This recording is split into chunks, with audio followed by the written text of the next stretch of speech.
유마경 지난번 다음 하겠습니다.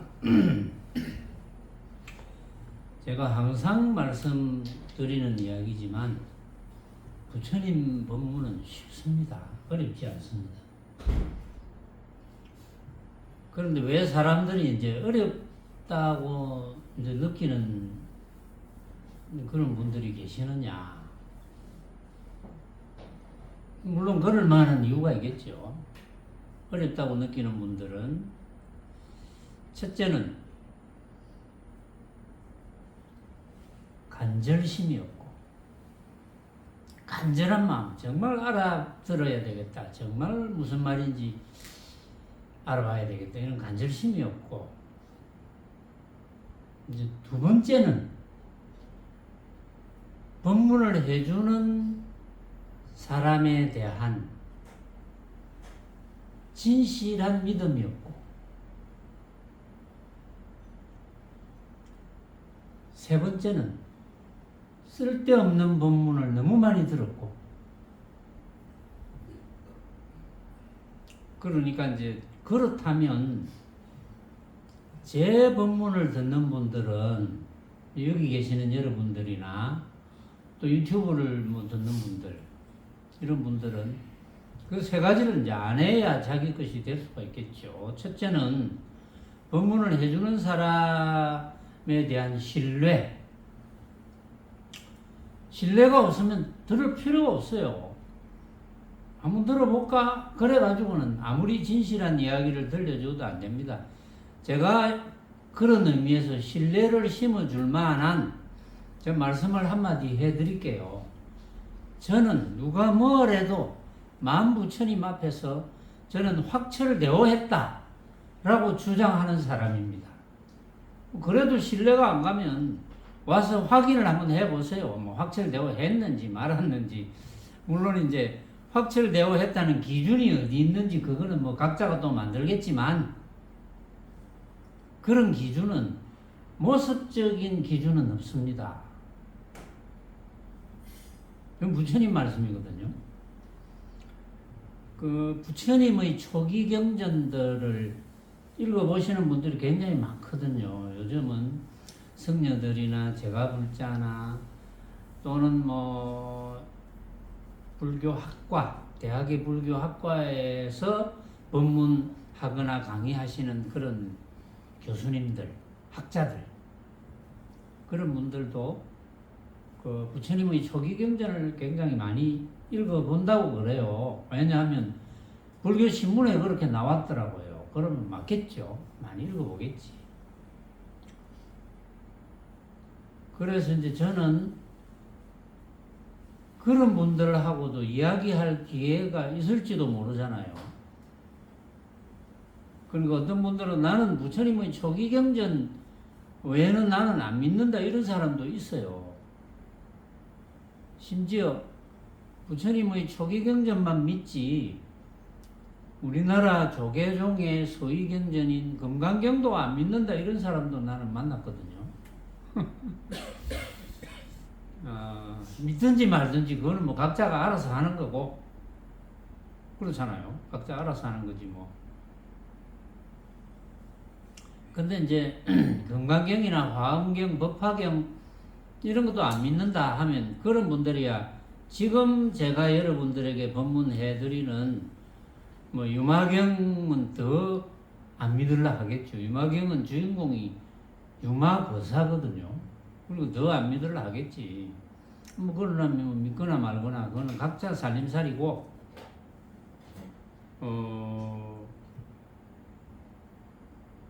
이제 안 믿는다는 거는 뭐 초기 경전만 믿겠다 이제 이런 뜻인데, 그것도 한번 우리가 따져보면, 그럼 초기 경전만 믿겠다. 그럼 초기 경전은 부처님께서 직접 쓰신 것이냐? 그거 아니거든요. 초기 경전이 나올, 그걸 요즘은 이제 범어를 우리나라 말인 한글로, 우리나라 글인 한글로 번역을 이제 해서 이름을 붙인 게 이제 니까야라는 거거든요. 그건 이제 범어의 용어니까. 그걸 이제 중국에서는 그 니까야 계통을 주로 아함경이라고 했더라고요. 아함경. 근데 우리나라 고유의 용어는 그동안 없었죠. 우리나라는 인도에서 중국 사람들이 번역한 한문어로 된 경전을 이제 수입해서 다들 읽었으니까. 왜냐하면 문자가 이전에는 똑같았잖아요. 같이 한문을 썼거든요. 그러니까 이제 세종대왕께서 한글을 창제를 했지 않습니까? 나란말삼이 중기계 달아 이래가지고 이제 28자를 맹간하니, 그러니까 어리석은 백성이 정말 한자가 너무 어렵다. 그래서 좀 쉽게 의사소통을 하고 또 이제 여러 가지 지식을 받아들이자 이래서 이제 한글을 창제한 걸로 지금 현재 역사적으로 여러분들도 다 잘 아시는 내용이잖아요. 그래서 이제 어쨌든 저도 수많은 분들이 관심을 기울이니까, 제가 이런 이야기도 이제 이 법상에서도 몇 번 했거든요. 관심을 기울이니까 저도 이제 한 뭐 5, 6개월인가 뭐 3, 4개월에 걸쳐서 그 경전들을 다 읽어봤습니다. 그게 경전 하나하나씩 이렇게 나누면 100권이 넘더라고요. 이걸 다 읽어봤어요, 제가. 다 읽어봐가지고 그걸 정리를 다 했습니다. 정리를 중복되는 거 빼고 핵심 되는 것만 이렇게 꼼꼼하게 정리를 해보니까 한 20페이지 정도 나오더라고요. 노트에. 그 100권 넘는 경전을 다 정리하니까 20페이지밖에 안 나와요. 실제. 그런데 어쨌든 뭐 그런 경전들이 부처님 당시에는 문자가 없었잖아요. 문자가 없었으니까 그럼 여러분들이 예를 들어서 부처님 당시의 사람들이라 하면 그 법문을 하면 문자가 없으니까 기록을 못 합니다. 그럼 들어야 돼요. 듣고 전해줘야 돼요. 그러니까 듣고 전해주고 이제 전함을 받은 사람들이 일부는 살아있고 또 죽고 전해준 사람들 다 죽고 이 세상에 없어. 지구상에 없어. 그러면 이제 그 전함을 받은 사람들이 또 전해줍니다. 또 전해주고 뭐 이런 일이 이제 자꾸 벌어지는 거죠. 몇 번. 그게 뭐 3대, 4대에 걸쳐서 전해주면 그 중에서 남는 것은 부처님께서 법문하신 것 중에 가장 많이 법문하신 것, 가장 강조 많이 했던 것, 그리고 기억하기 좋은 것, 그런 것만 남아요. 그런 것만 남아있는데, 이제 문자가 생겨나고 나서 부처님의 법문을 정리를 이제 하기 시작했습니다. 그러면 부처님께서 가장 많이 하신 법문과 가장 많은 사람들이 기억하는 내용들, 이런 내용들만 이제 기록을 하는 거예요. 그러다가 이제 세월이 좀 지나서 금강경이라든지 요즘 말하는 이제 대성경전, 이런 경전들이 발견되잖아요. 발견되면 초창기 경전만 가지고 읽어본 분들은 그거는 전부 엉터리다. 이거는 부처님 말씀이 아니다. 하고 일거에 배척을 할 수밖에 없어요. 그런데 그럼 좀 이상하다. 이것도 부처님 말씀이 맞는 것 같은데, 그럼 부처님 말씀이 맞는지 안 맞는지를 우리는 뭘로 증명해야 되나? 이렇게 해서 쭉 오래 수십 년, 뭐 30년, 40년, 50년 연구해 온 분들이 분석해 본 결과, 이거는 부처님의 중도 법문이 있으면 이거는 부처님 말씀 맞다. 이렇게 결론을 내렸어요, 학자들이. 그런데도 지금 그 초창기 경전인 니까야만 읽어보는 사람들은 착각을 하고 있어요. 그것만 맞다. 부처님 초창기 경전만 맞고 금강경, 화엄경, 법화경, 반야경 뭐 이런 건 아니다. 이렇게 주장해요. 그거는 굉장히 위험한 주장입니다. 그거는 지금 역사적으로 아주 유명한 불교학자들이 모여서 면밀히 분석하고 또 분석해서 부처님의 말씀이 맞다고 결론을 내렸는데, 그런 지식은 없이 자기들 마음대로 판단하는 거거든요. 그건 굉장히 위험한 거예요. 그 이제 여러분들이 잘 들으셔야 되고, 지금 유튜브 문 듣는 분들도 그런 걸 잘 아셔야 돼요. 아시고 나서 하셔야지. 안 그러면 이제 엉터리가 되거든요. 그런데 이제 부처님의 초창기 경전, 아험경 계통의 니까야로 번역되는 경전들을 쭉 읽어보니까, 핵심은 아주 간단합니다. 역시 중도 법문이에요, 핵심은. 그 중에 이제, 여러분들이 늘 들어서 잘 아시는 중도 법문 중에 하나가,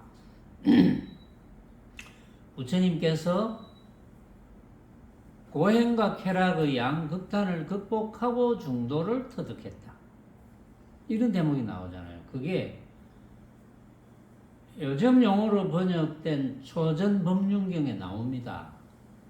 그래서 그 초전법륜경에 보면은 중도를 터득하고 나서 마지막에 같이 또 닦던 사람 5 비구와 이제 근데 이게 이제 왜 고행과 쾌락의 양극단을 떠났다고 했느냐 하면 그 당시에 마지막으로 수행했던 것이 고행 수행이거든요. 고행.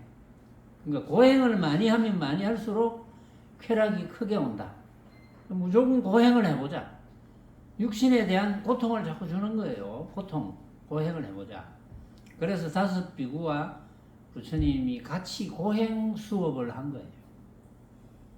근데 이제 고행 수업을 하다가, 이거는 아무래도 아닌 것 같아. 고행을 크게 하면 크게 할수록 쾌락이 커지겠죠, 당연하게. 고행을 하면 할수록 그 고행이 끝나면 그 고행의 반대급부가 쾌락이니까 쾌락이 나오겠지. 그건 당연한 건데. 근데 아무래도 그건 아닌 것 같아. 그래서 이제 인연 따라 보리수 나무 아래에서 새벽별을 보고 돌을 깨쳤다. 이렇게 이제 역사적으로 기록이 되어 있는데, 그러니까 고행과 쾌락을 추구하던 중에 다시 중도를 터득했기 때문에 표현을 그렇게 한 거예요. 표현을 고행과 쾌락의 양극단을 떠났다. 이렇게 표현한 거지. 그 말의 깊은 뜻은 모든 모습이라고 지난 시간에도 제가 잠깐 이야기를 했어요.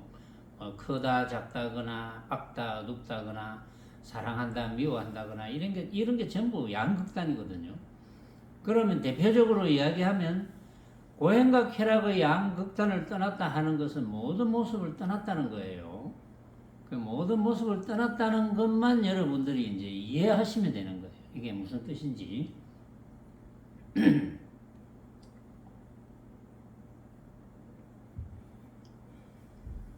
그래서 부처님도 그 말씀을 이제 계속 하신 거예요. 그런데 다행히도 같이 고행과 쾌락의 공부를 하던 5 비구 중에 교진여라는 분이 다행히 그 법문에서 깨닫습니다. 깨달으니까 바로 깨달은 교진여다 이렇게 이제 이름이 바뀌었어요. 깨달은 교진여. 그러고 나서 얼마 안 있어서 뭐 차례대로 나머지 같이 도 닦던 사람들이 다 이해를 합니다. 이해하고 깨달아요. 그게.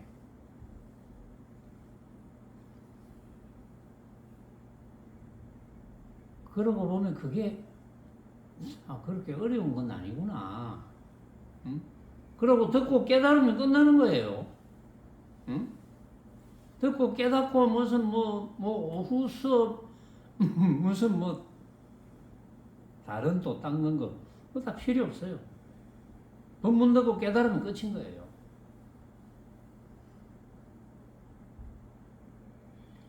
그런데 그게 이제 법문 듣고 바로 깨닫는 법이 전달이 이제 된 거거든요. 지금 이제 중국에서 만드는 이제 법을 전한 부처님이 가섭에게 전하고 가섭이 아난에게 전하고 아난이 누구에게 전하고 이런 식의 순서는 중국 사람들이 저거 이제 중국에서 깨달은 사람들을 올리기 위해서 만들었다 하는 게 지금은 정설로 되어 있습니다. 아직도 그렇게 주장 안 하는 사람들은 심지어 우리나라 성녀들 중에는 그래가지고 뭐 달마대사가 28조고 그 다음에 거기에서 6조 해능대사가 33조고 그래가지고 34, 35 이렇게 나와가지고 자기가 뭐 이렇게 법맥을 이어받아서 자기는 77대인지 뭐 78대인지 된다고 자기가 법맥을 만들어 놓고 그 안에 있다고 이름을 대면 우리나라 불교하는 사람들이 다 알만한 사람입니다. 그런 사람이 조계종 종정도 한 사람인데 그런 사람이 그런 걸 만들어 놨더라고. 그 만들어 놓은 거는 물론 이제 다른 의미도 있겠지. 그러니까 내가 깨달은 바를 내가 법문하면 내 법문을 좀 믿어라 이런 뜻도 물론 있겠죠. 그런데 이제 그게 그 맥이 중국에서 만들었다. 이런 게 중국 사람들이 이제 올리기 위해서 만들었다. 이런 설이 있어요. 그런 설이 굉장히 정확한 정설로 지금 자리 잡아가고 있어요, 지금. 그런데 이제 제가 확철대오한 경지에서 이 초창기 경제들을 새로 살펴봤어요. 살펴보니까 부처님께서 확철대오하신 중도 법문을 설하셨는데 분명히 그 중도 법문을 깨달은 분이 굉장히 많았어요. 그 중에 물론 이제 뭐 다시 중국으로 넘어와 가지고 뭐 부처님 당시에 10대 제자가 있었다 이제 이런 이야기도 나오는데 물론 10대 제자가 있었겠죠. 그 중에는 뭐 법문제일, 신통제일, 무슨 제일 뭐 이래 가지고 이제 분류를 해놨어요. 그것도 조금은 의심스러운 부분이 있어요. 그게 분류를 그렇게 했다는 거지. 이제 제 이야기를 듣는 분들이 충분히 이해하고 들으셔야 돼요. 이걸. 그 다음에 이제 부처님의 중도 법문을 쭉 이제 하시고 아주 간단하게 설명하면 부처님의 중도 법문을 고행과 쾌락의 양극단을 떠났다 하는데 부처님께서 그 초창기 경전에서 말씀하시는 전반적인 흐름이 뭐냐 하면은 어쨌든 중생이 고통을 받는 것은 무명 때문이라고 그랬어요. 아주 간단하게 설명하면 어찌 보면 굉장히 쉬운 거거든요. 무명, 어둠. 그러니까 쉽게 말하자면 부처님의 법문을 잘 못 알아들었기 때문에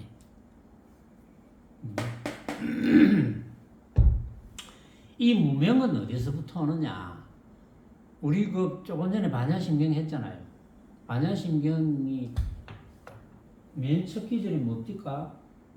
오래 가는 이야기죠.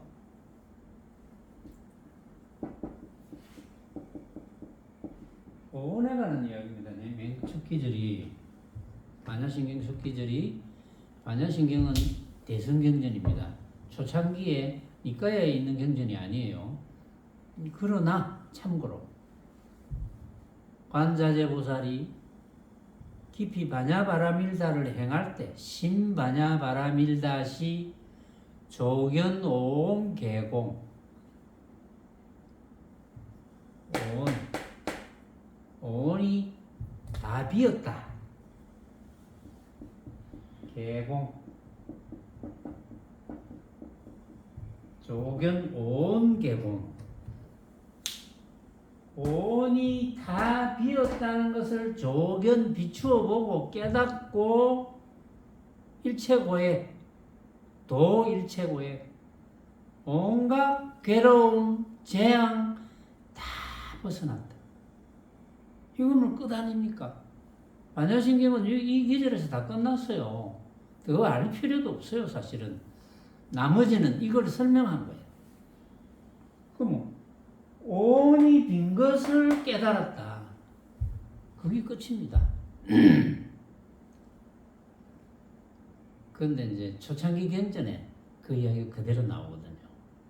온에 이런 이런 말을 해요. 오치온이란 말을 씁니다. 오치온.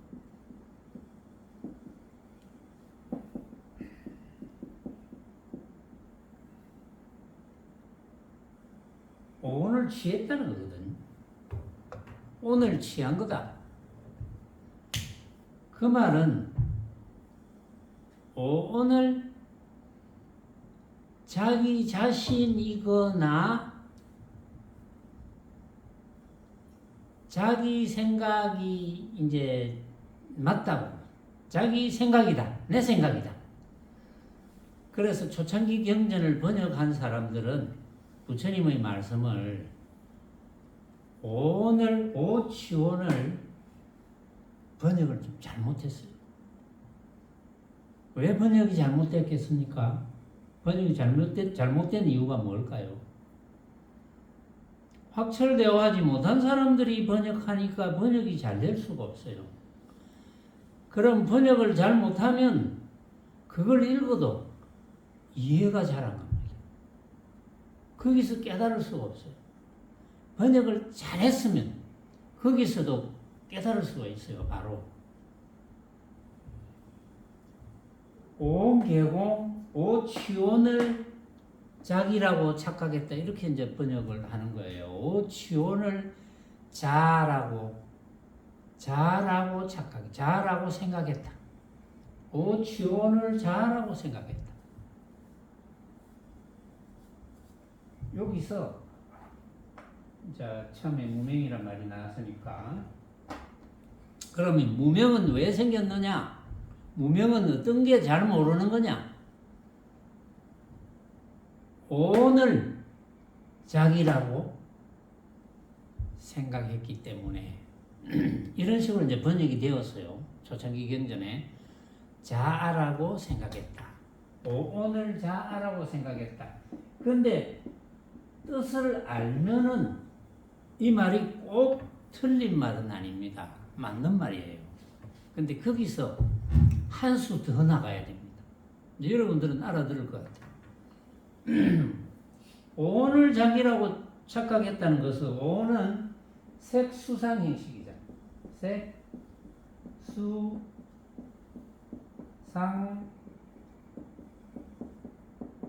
행식.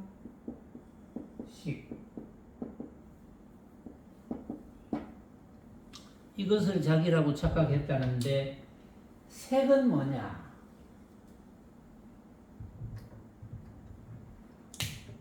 우리가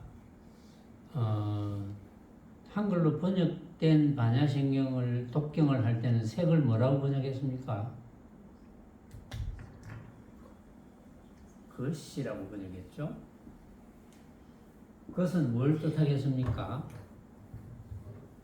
이것, 저것, 그것, 모든 것. 그런데 초창기 경전 니까에서는 그 뜻이 아니었어요. 제가 보니까.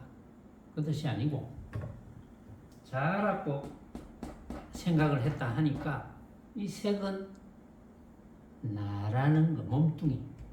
나라는 걸 의미해요. 나, 색. 수상인식, 느끼고 생각하고 행하고 인식하고.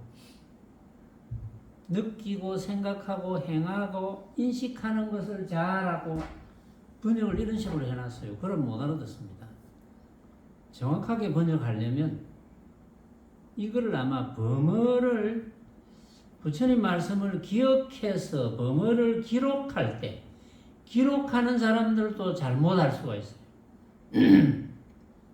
그걸 기록하는 사람이 확철대오를 못한 사람이 기록을 했다면 그거는 기록한 그대로를 번역을 했을 거거든요. 그러면 못 알아먹죠. 그래서 이거는 어떻게 알아야 되느냐? 느끼고 생각하고 행하고 인식하는 것을 무엇을 느끼고 행하고 생각하고 행하고 인식하겠습니까? 마음법이죠. 모든 모습. 우리가 만나는 모든 모습을 느끼고 생각하고 행하고 인식하는 그것이 내가 생각으로 만든 것인데 그 내가 생각으로 만든 것이 맞다고 옳다고 착각하는 데서 무명이 생긴다. 이렇게 번역해야 되는 거예요. 내 생각이 맞다 라고 몸뚱이가 내 것이다. 또 내 생각이 맞다 라고 착각하는 데서 무명이 생긴다. 이렇게 번역해야 돼요. 그렇게 해야지 확철대오한 사람이 번역한 거예요. 이렇게 확철대오한 사람이 번역을 잘했으면 그걸 읽어보는 사람이 깨닫기가 굉장히 쉬워요. 이렇게 번역 안 하고 막연하게 색수상행식을 색은 나라고 생각하고 자라고 그저 오늘 자라고 생각했다. 이렇게 번역하면 그건 깨달을 수가 없어요. 절대. 그래서 반드시 그렇게 번역해야 되고 그렇기 때문에 나라고 생각하는 것, 내 몸뚱이도 알고 보면 내가 생각으로 만들잖아. 내 몸뚱이와 내가 만나는 모든 모습들이 내가 생각으로 만들었어. 각자가 생각으로 만들었어. 각자가 생각으로 만들었다는 것을 몰랐기 때문에 무명이 되는 거예요. 그 몰랐기 때문에 뭐가 쌓입니까? 몰랐기 때문에 괴로움이 쌓입니다. 괴로움. 그걸 모르면 쌓이는 게 전부 괴로움입니다. 이 괴로움이 쌓였기 때문에 사성제가 부처님께서 하시는 법문이거든요. 괴로움, 고, 집, 괴로움이 계속 쌓여. 그걸 없애야 돼. 없애려면 뭘 해야 돼? 돌을 닦아야 되는데 그걸 부처님은 팔정도 이야기를 합니다. 팔정도가 간단하게 줄이면 중도인 거예요. 그래서 중도를 깨달으면 모든 괴로움에서 벗어난다. 중도를 깨닫는 게 뭡니까? 중도는 온갖 모습을 내가 생각으로 만든, 각자가 생각으로 만든 허망한 헛개비로 아는 것. 이게 중도를 깨닫는 거거든요. 그렇게 알면은 반야신경에서도 나왔지만 그게 오온개온입니다. 그게 오온이 색 수상행식이 개공 다 가짜다 이 말이에요. 그런데 사람들이 공짜를 잘못 이해합니다. 잘못 번역하고 잘못 이해하고 그래서 깨닫지를 못하는 거예요. 이렇게 오온이 각자가 생각으로 만든 허망한 헛개비 같은 것이구나 이렇게 깨달으면 그걸로 끝난 거예요. 그게 중도를 깨닫는 거예요. 그게 끝나는 건데 물론 유튜브 법문 듣는 분들도 이해하기가 좀 힘든 부분도 있을 거예요. 그러면 이제 그런 분들은 자꾸 들어봐야 돼요. 자꾸 들어보고 아무리 들어도 모르겠다 하는 그런 꼭 알고 싶다 하는 간절심이 있으면 저를 찾아오세요. 네? 저를 찾아오시면 됩니다. 근데 저를 찾아오라 해도 안 찾아와요. 그러니까 어떤 사람은 요즘같이 좋은 세상에 왜 찾아다닙니까? 그냥 문자로 하면 되는데요. 이런 사람도 있어요. 물론 해도 되겠지. 제가 지난번에 그 법문을 마치고 나서 우리 차 한잔 하면서 제가 문제를 냈습니다. 그것도 전에도 한번 공식적으로 문제를 낸 건 아니고 전에는 그냥 제가 한번 던졌어요. 그런데 저는 차 한 잔을 마시면서 그때 차를 같이 마신 분들에게 내한테 메시지나 답을 카톡으로 보내봐라 이래 했는데 제가 공식적으로 보내라고 한 줄로 알고 있었어요. 그래서 오늘 시험보살이 왔길래 내가 시험보살 왜 답을 안 보내줍니까? 이러니까 무슨 답요? 이래서 제가 이제 알았기 때문에 오늘 공식적으로 문제를 낼게요. 여기에서 몇 단계를 거쳐서 이제 해결한 분도 있어요. 사실은 원칙은 제가 문제를 내자마자 바로 답해요. 정답을. 그게 원칙입니다. 그래야 깨달은 거예요.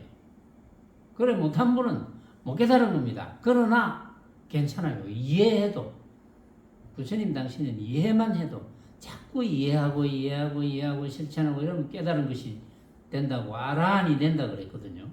깨달은 자 아라한. 그러니까 그거는 관계없어요. 여러분들이 몇 단계를 거쳐서 각자가 알죠. 몇 단계 거쳤는지. 그렇죠. 각자가 다 아시잖아요. 저한테 메시지 보낸 분이 있어요. 그래도 알았다. 이게 중요한 거예요. 그래도 정답을 냈다.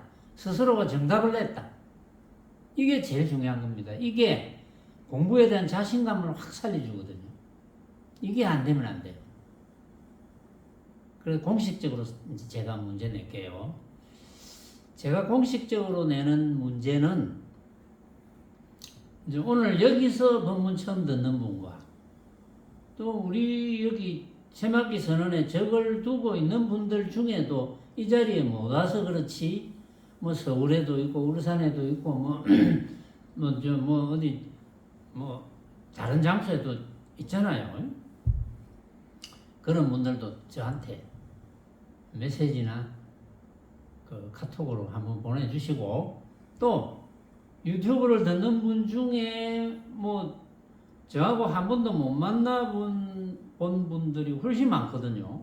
지금 뭐 최근에 많이 들으면 한 1000명 어떤 거는 막 3000명 가까이 듣는 것도 있어요. 그런 분들 중에 문제는 똑같이 나가니까 자기 공부를 한번 점검을 해 보셔야 돼요. 그게 굉장히 중요한 포인트가 됩니다. 그런데 이제 자, 문제가 나가고 나서 제가 말씀드릴게요. 제가 전에 이런 이야기를 했어요. 6년 이상을 무건수행했다는 노파가 머리를 이렇게 하얀 머리를 길러가지고 6년 동안 길른 것 같아요. 제가 보니까. 무건수행을 했으니까 그 누구하고도 이야기를 안 했다. 그래가 한번 저를 찾아왔다 그랬어요. 제 광안 이동 있는 제 방에. 여기는 광안 3동이거든요, 지금. 광안 이동 있는 제 방에 이제 왔는데, 제가 이제 제 방문 앞에, 저는 제 방에 이렇게 앉아 있는데, 제 방문 앞에 왔어요. 그래서 제가, 어떻게 오셨습니까? 이러니까, 처음에는 약간 머뭇거리더니, 대뜸 자기가 6년 동안 무건수행을 해왔다. 근데 지금 말하는 거 보니까 이제 무건수행을 풀었다 이 말이잖아요. 아, 그래요? 뭐 처음 보는 사람이에요.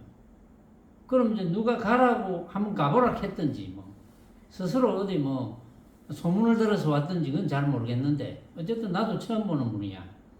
그래서 내가, 그럼 방으로 잠시 들어오세요. 제가 차 한 잔 드릴게요. 이랬어요.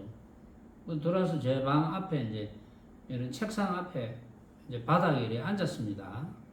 제 방 구조를 아는 분들은 잘 알잖아요.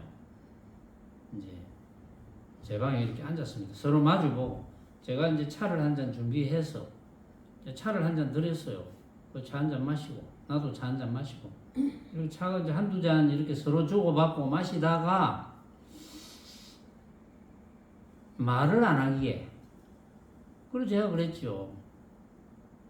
보살님, 제 등 뒤에 책장이 보이시죠? 제 등 뒤에 큰 책장이 있잖아요. 큰 책장입니다. 보입니다. 이랬어요. 지금 책장이 하는 법문을 듣고 있습니까? 이랬어요. 그런데 잠깐 생각해 보더니 벌떡 일어났어요. 그 자리에서. 벌떡 일어나더니 선생님, 저는 여기 겁이 나서 못 있겠어요. 하더니 그냥 밖으로 내 방 밖에 신발을 신고 그냥 가버렸어요. 그걸로 저하고 인연 끝. 그 뒤로는 저는 한 번도 본 적도 없고 통화한 적도 없고 가면 끝이죠. 누가 오라고 한 것도 아니고 가라고 한 것도 아니니까 본인이 가라고 한 거예요. 그래서 이제 제가 이런 이 이야기를 가지고 제가 지난번에 문제를 했잖아요. 우리 차 마시면서. 자, 차 마시는 여러분들, 제가 문제를 낼게요. 여러분들이 지금 책장의 법문을 듣고 있습니까? 제가 이렇게 했어요. 첫째 문제가 책장의 법문을 듣고 있습니까? 그러면 무슨 문제하고 같으냐 하면 이 주장자잖아요. 여러분들이 주장자를 쳐다보고 있는데 이 주장자 법문을 듣고 있습니까? 이거하고 같은 거거든요. 또 저기 잔을 이렇게 들었다. 저기 잔이 있는데 지금 잔을 쳐다보고 있지요. 그 잔의 본문을 듣고 있습니까? 이거하고 이제 같은 뜻이거든요. 그 제 등 뒤에 책장이 있다는 거지. 나는 책장을 못 보고 있지만 책장을 보고 있으니까 책장의 본문을 듣고 있냐고 제가 이렇게 문제를 걸었어요.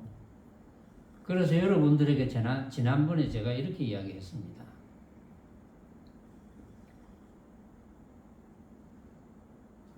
듣고 있습니다. 또는 듣지 못합니다. 뭐 그런 답을 보내야 되지 않겠느냐.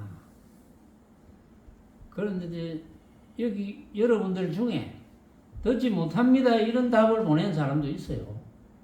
응? 그래서 제가 듣지 못하면 그건 법문을 못 알아듣는 거다. 이렇게 이야기를 했어요. 그러면 이제 결국은 첫 답은 예 듣고 있습니다 이렇게 해야 되잖아요. 그러면 제가 이제 그 다음에 두 번째 물음을 주거든요. 응? 두 번째 물음을 줍니다. 근데 이게 이제 어찌 보면 굉장히 쉽고 어떻게 보면 굉장히 어렵고 여러분들의 공부를 이제 점검해 준다고 해도 돼요. 그 유튜브를 들으시는 분들 중에도 제 전화번호를 아시는 분은 저한테 제일 먼저 보내는 답은 예 듣고 있습니다 이렇게 보내셔야 돼요. 듣지 못합니다 이런 답은 보내시면 안 돼요. 그런 분은 아예 보내지 마세요.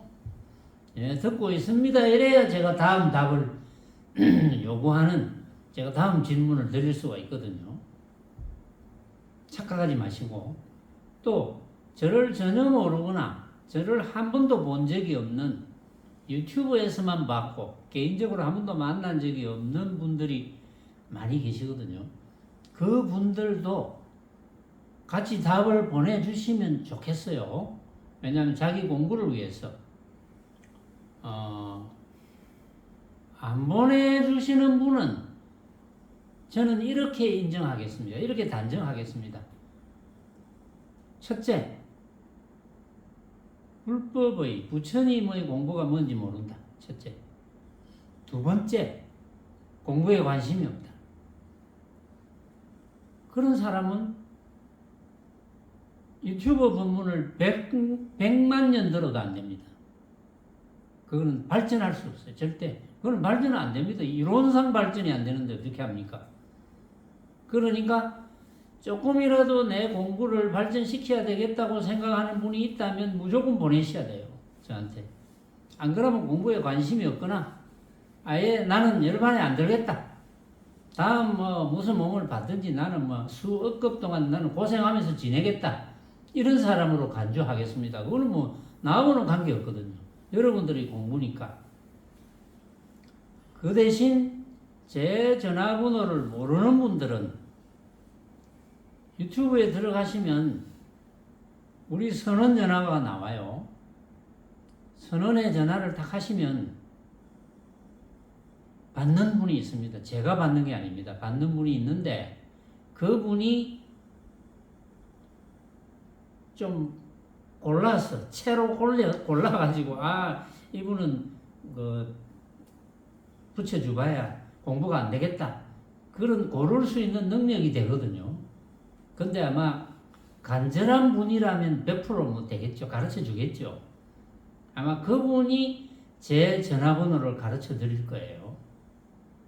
물론 제 전화번호를 알아가 전화를 해서 뭐 저한테 욕을 해도 됩니다. 그것도 자기 공부니까 되는데, 어쨌든 뭐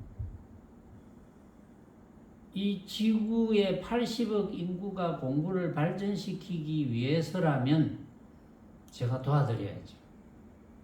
제가 할 일은 그거밖에 없거든요. 그래서 부처님의 법문은 중도를 터득하는 겁니다. 딱 부처님의 법문의 핵심은 두 가지예요. 모습은 인연 따라간다. 원인 없는 결과는 없다. 그 모습에 대해서, 그 모든 모습이 만법이죠. 그 만법에 대해서 각자가 생각을 일으켜서 각자가 만드는구나. 그렇게 알면은 갈등이 일어나지 않거든요. 그럼 모든 모습에서 해탈되는 거예요. 여기 온 개공하면 해탈이거든요. 관자재보살이 온 개공을 터득했기 때문에 일체 괴로움과 재앙을 벗어났다. 해탈. 너무 간단하죠. 너무 간단합니다. 이 두 가지밖에 없어요. 그런데 여러분들 중에 혹시 그래도 뭔가 잘 못 알아듣겠다, 그런 분들은 딱 두 가지를 지켜주셔야 돼요. 첫째, 간절함. 반드시 내가 알고 말겠다.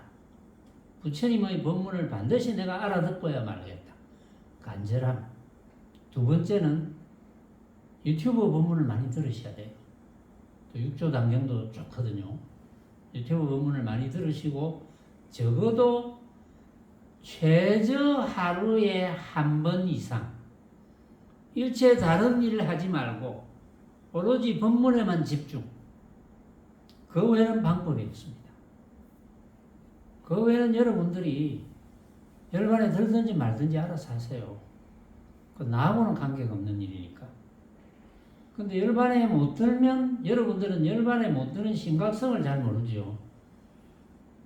그러니까 공부를 열심히 안 하는 거예요. 열반에 못 들면 정말 심각합니다. 이거는 한평생 여러분들은 오로지 열반에 들 수 있는 공부만 하셔야 돼요. 그래도 모자라. 딴 데 신경 쓸 필요가 없어요. 그러니까 부처님 당신은 일체의 모든 인연을 놓고 오지 않으면 힘들다, 이렇게 아예 단정을 하셨던 거예요. 일반 세속에서 뭐 다른 끈앞풀을 목걸이 끌려다니고 이런 인연 갖고는 안 된다. 그러니까 부처님께서는 부처님 당시에 전부 모여서 24시간 공부를 하잖아요. 똑같이. 한 말도 안 할 때는 거룩한 침묵. 그 다음에 부처님이 법문하시거나 부처님의 법문에 대해서 토론하거나 그 외에는 없어요. 그렇게 하면 좀 쉽게 되겠죠. 그렇게 해서 부처님께서 열반에 들 수 있겠어 이렇게 인정한 분들이 굉장히 많았어요. 제가 기록을 보니까 일일이 이름은 뭐 이렇게 거론 안 해도 굉장히 많았다고 기록되어져 있습니다. 그럼 여러분들이라고 열반에 들지 말라는 법은 없거든요. 그런데 열반에 들지 말고가 문제가 아니고 무조건 들어야 돼요. 여러분들이 무조건 열반에 들어야 됩니다. 안 그러면 그 고생은 여러분들이 축생이나 뭐 벌레나 이런 것 중에 고생스러워한 저 벌레 참 고생스럽네, 축생 중에 저 축생 참 고생스럽네, 뭐 이런 거 본 적이 있을 거예요. 영화를 보더라도 드라마를 보더라도 무슨 예능 프로를 보더라도 그런 게 있을 거예요. 그 다음에 길 가다가도 뭐 지렁이를 봐서도 그렇고 무슨 여러 가지 경우가 있을 거예요. 뭐 바퀴벌레 그런 것도 그렇고. 여러분들이 앞으로 당할 수 있는 고통은 여러분들이 가장 고통스럽다고 생각하는 그것의 수억만 배 이상입니다. 그런데도 여러분들이 제대로 공부를 안 할 겁니까? 저는 그걸 알고 있거든요. 그렇다는 걸. 그럴 수밖에 없다는 걸 알 수 있습니다. 저는 여러분들보다는 그런 방면에는 해안이 있거든요. 왜냐하면 경험을 우선 많이 했고, 그 다음에 여러분들보다 제가 부처님 경전을 더 많이 읽었고, 그래서 뭐 얻은 바가 많이 있죠. 그래서 저는 그 비참함을 너무나 알기 때문에 제가 정말 간곡하고 또 간곡하게 이렇게 여러분들한테 제가 무슨 뭐 용돈 받는 것도 아닌데 제가 이렇게 목에 핏대를 올려가면서 그렇다고 여러분들이 뭐 차 한 잔 사줍니까? 아, 물론 뭐 제가 차를 사드릴 때도 있지요. 또 사주면 먹지요. 그거 뭐 별것도 아닌데 정말 어떤 대가를 바라지도 않고 순수하게 여러분들을 위해서, 여러분들의 열반을 위해서 제가 몸이 성하는 날까지는 계속 반복하고 또 반복하고 강조하고 또 강조할 거예요. 오로지 여러분들을 위해서. 자, 오늘 서두가 조금 길어졌거든요. 그래서 어쨌든 부처님의 중도 법문을 깨닫는 것은 어렵지 않다. 중도 법문을 깨닫지 않고는 절대 열반에 들 수 없다. 이게 지금 서두의 이제 결론이고 제가 문제를 또 냈잖아요. 이제 여기에 물론 여러 번 주고받고 해서 해결한 사람들이 제법 있어요. 근데 이 이야기를 처음 듣는 분도 있으니까 한번 해보시고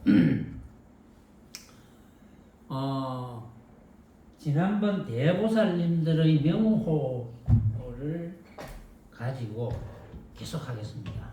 서두가 좀 길어졌지만 또 서두는 서두만큼 또 여러분들에게 또 필요한 부분이 있죠. 향상보살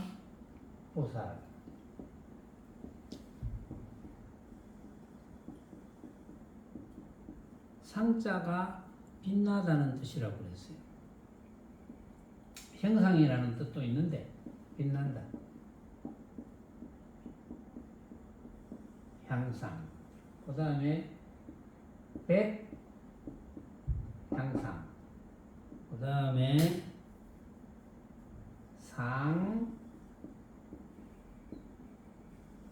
정진. 정진한다. 정진해라. 뭐 이런 말 있잖아요. 그거하고 똑같은. 항상 정진한다. 그 다음에 불휴식.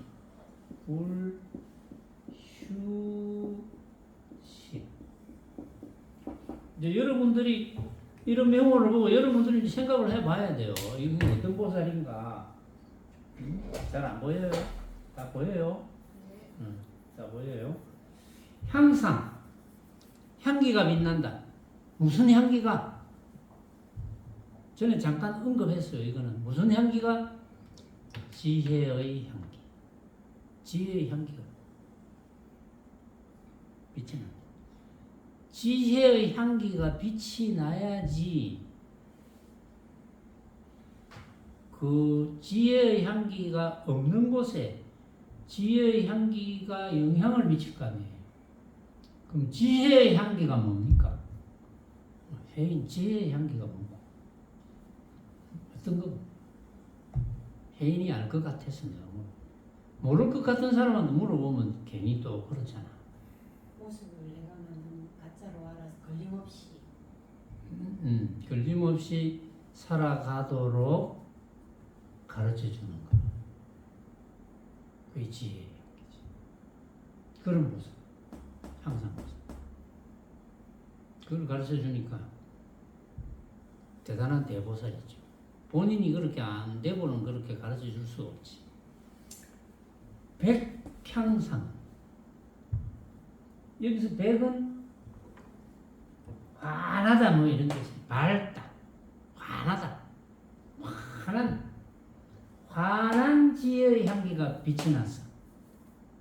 같은 뜻이죠. 환한 지혜의 향기. 지혜의 향기.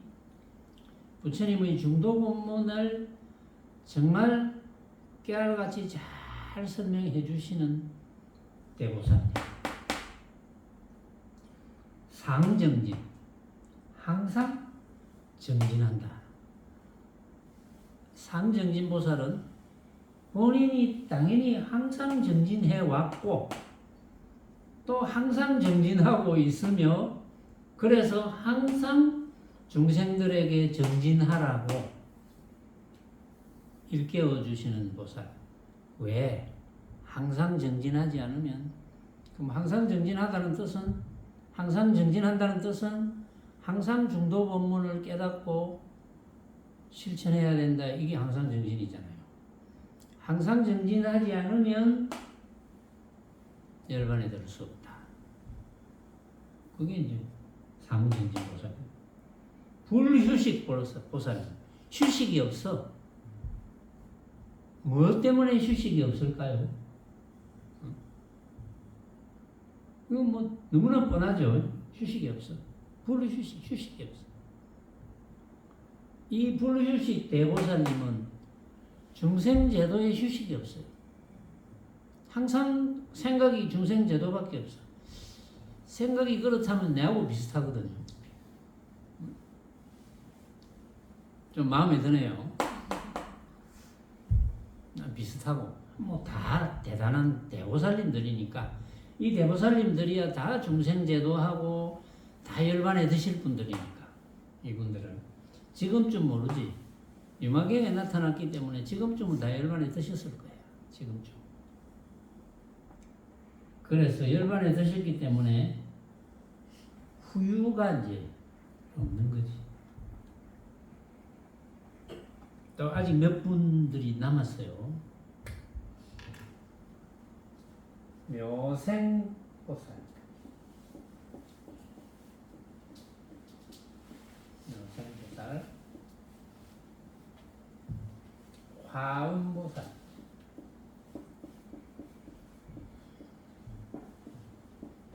화음경하는 그 화음자입니다. 화음보살.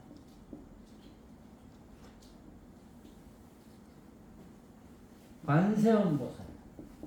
많이 들어봤죠? 관세음보살. 반야심경의 관자재보살이 관세음보살하고 같은 분이다 라는 설이 있더라고요. 관세음.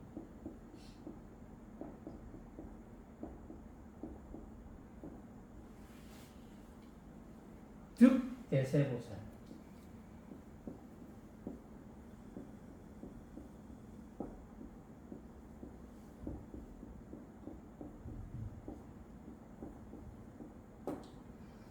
묘생보살 한번 생각해 보세요, 여러분들이. 묘생 번역하면 묘하게 생겨났네. 묘하게 생겨났다는 것은 어떻게 생겨난 것이 묘하게 생겨난 것일까요? 그냥 생겨난 게 아니고 묘하게 생겼네. 우리가 묘하게 생겼다고 표현하는 것은 어느 때를 묘하게 생겼다고 합니까?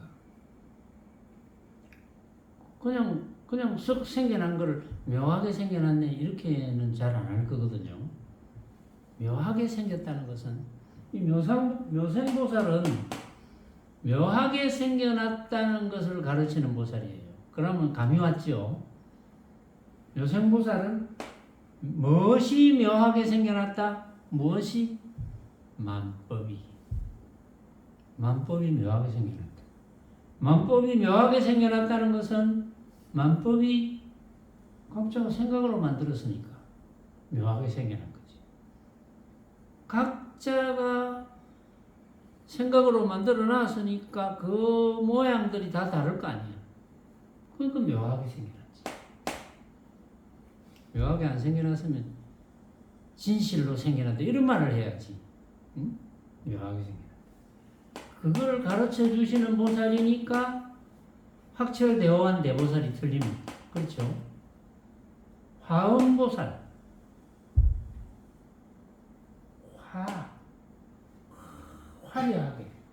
화려하게 장엄됐다.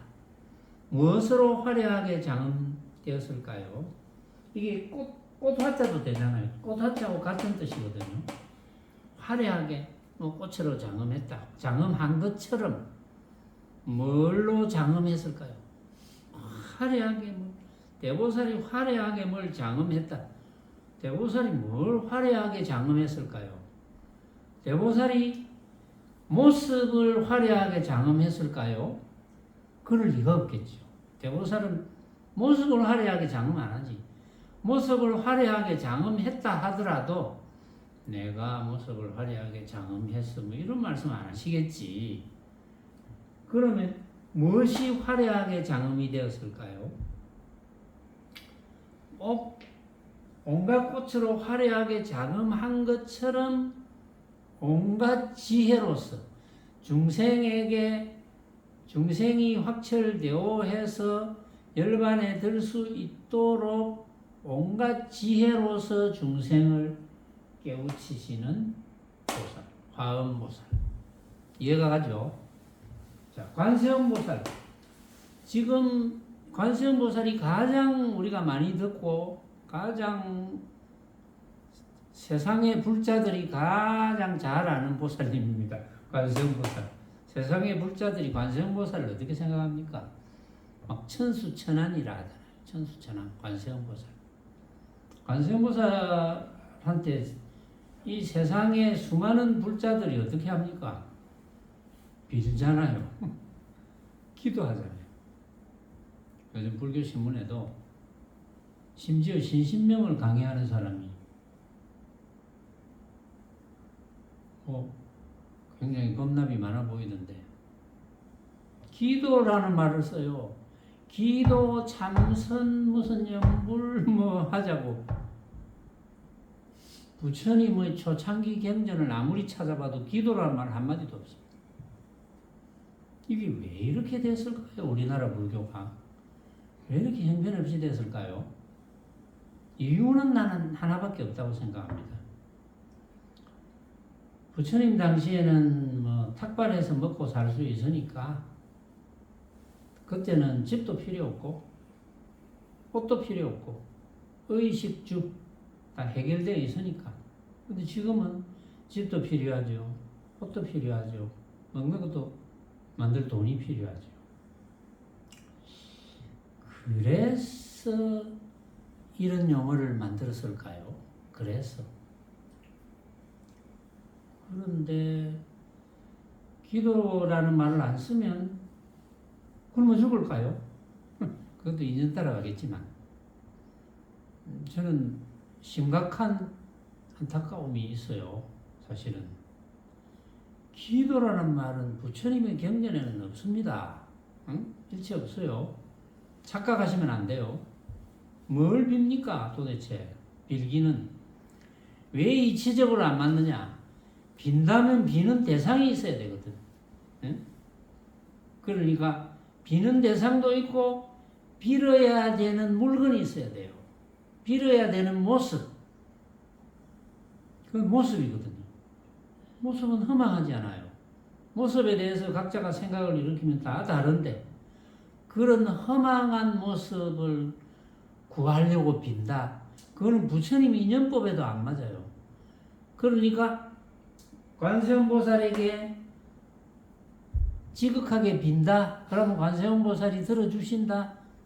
이래서 관세음보살에게 비는 분들이 굉장히 많거든요. 그리고 어떤 절에는 부처님 상보다 관세음보살 상을 훨씬 크게 만든다. 빌면 들어준다. 부처님보다 더 잘 들어주죠. 관세음보살. 관세음보살.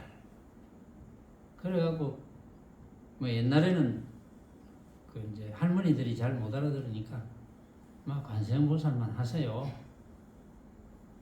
그래가 뭐 조금만 기분 나쁘거나 조금만 뭐 좀 잘 안 되면 아이고 나무 관세음보살. 또 아이고가 또 들어가네. 아이고 나무 관세음보살. 아이고 나무 관세음보살. 나무 관세음보살. 그 부르면 이제 뭔가 좀 나아질 것이라는 생각이 있겠죠. 그러니까 모르겠죠. 또 그렇게 가르치겠죠.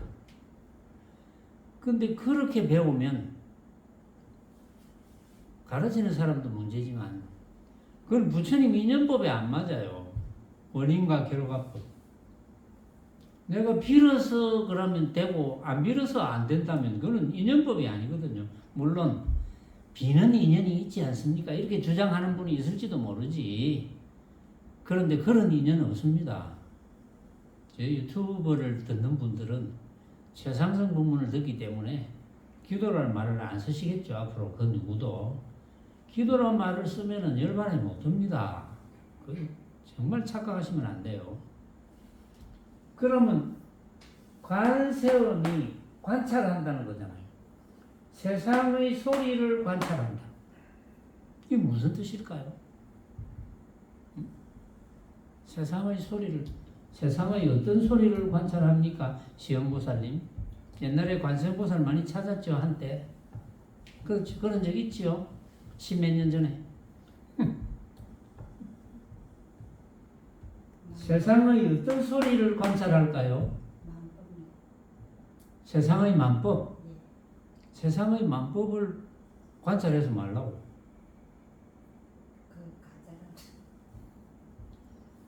그렇지. 세상의 만법이 내가 생각으로 만든, 각자가 생각으로 만든 가짜라는 걸 관찰하도록 중생들에게 가르쳐준다. 이렇게 돼야지. 그래야 올바른 관세음보살이지. 안 그러면 올바른 관세음보살이 아니지. 헛 관세음보살이지. 관세음보살이 어떤 분인데? 관자재보살. 관자재보살은 관자재잖아요. 자재. 걸림없는 것을 관찰하는 보살. 왜? 다섯 쌓임, 온 색수상행식이 전부 생각으로 만든, 각자가 생각으로 만든 가짜라는 것을 깨달았기 때문에 걸림없이 되어서 온갖 괴로움과 재앙을 건졌다. 넘어섰다.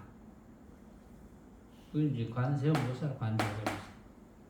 득대세보살. 득, 얻었다. 큰 세력을 얻었다. 큰 세력이 어떤 거겠습니까? 이 세상에 가장 큰 세력은 뭡니까? 이 세상에 가장 큰 세력은 중도를 터득하는 것. 중도를 터득한 보살님이니까 중도를 터득한 것을 온갖 중생에게 가르쳐 주시는 보살님이 득대세 보살님. 자, 이제 한 보살님이 한 8분 남으셨네요. 자, 요 보살님 소개는 다음 시간에 하도록 하겠습니다.